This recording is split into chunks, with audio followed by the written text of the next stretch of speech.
So we had this little band, and they were living in Amsterdam and happy to be there.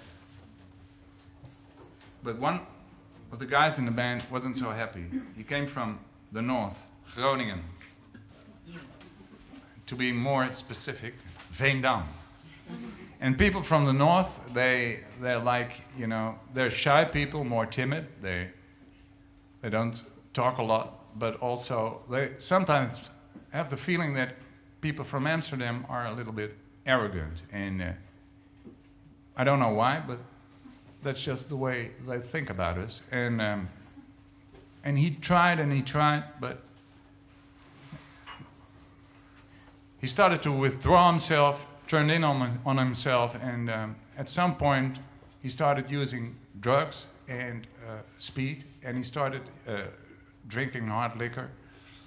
And thank God he was a clever guy, because at some point he said, okay, I have to go back to the north because this is not going to work for me. And I have to quit the band. It was a hard decision, but I have to take it. And we could understand it. He was a great bass player. But he went back to Veendam, and we had to find another bass player. And one of the first days that he was back in Veendam, you know, Veendam is a very long street. It's like, so he was walking toward the center to check out the familiar spots. But if you walk toward the center in Veendam, it can take quite a while. So he's walking and walking, and then he came across this old acquaintance of his, the girl that he'd been in grammar school with, and he'd always been fond of her, but being a shy guy, he'd never dared to say, okay, you're great, I think you're nice. No, nothing happened. They said hi in the morning when they saw each other at school, and they said bye in the afternoon when they left. That was all there was to it. And now he saw her again. She was riding on a bike, and he was walking along the sidewalk. And she said hi, and he said hi. But she was clever. She thought, I won't let him off the hook that easily this time. So she got off her bike and asked him what he was doing in town in Veendam, and he explained it to her. And she said, well, how about having dinner sometime next week with me? Okay, he said, that'd be nice. So that happened. That was a deal. Next week, on a Tuesday night, he went to her place. She cooked a nice meal, turned on the cozy lights, turned on some nice music, Radio Luxembourg. That's what we would call a classic rock station now. They played all kinds of popular tunes, but every now and then they played a rarity. And that night they played a Muddy Waters song, Manish Boy. And I know this because she told me later that they played Manish Boy, and at that moment she could muster the courage to tell him that she'd always been in love with him a little bit. And he started blushing all over his face. And of course he could only reciprocate her feelings, because that was what he had always felt.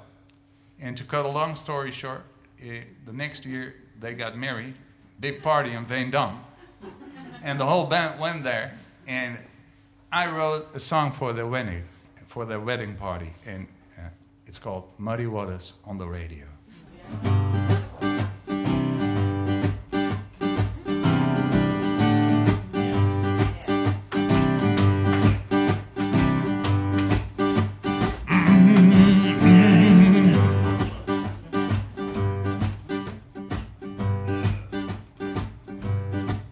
They heard Muddy Waters on the radio that strange romantic night. They were talking about their old school, the full moon wheeled inside. They had only been a quick hello between them all these years.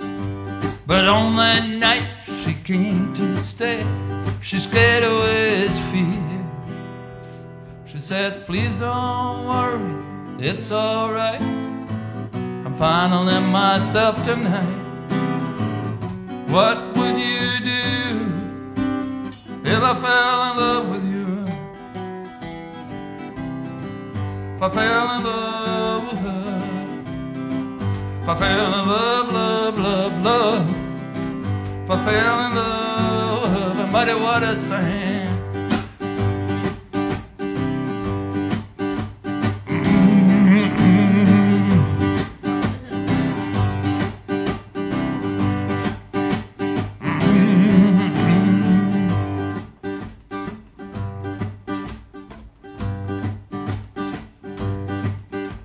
Well, Romeo and Juliet were lovers at first sight. It takes a different kind of energy, a high eternal light. But it ain't meant for these modern times. If you take a look around, you will see that most of us find heaven on the ground. She said, please don't worry, it's alright. I'm finding myself tonight. What would you do if I fell in love with you? If I fell in love, yeah. If I fell in love, love, love, love. If I fell in love, the muddy water sang.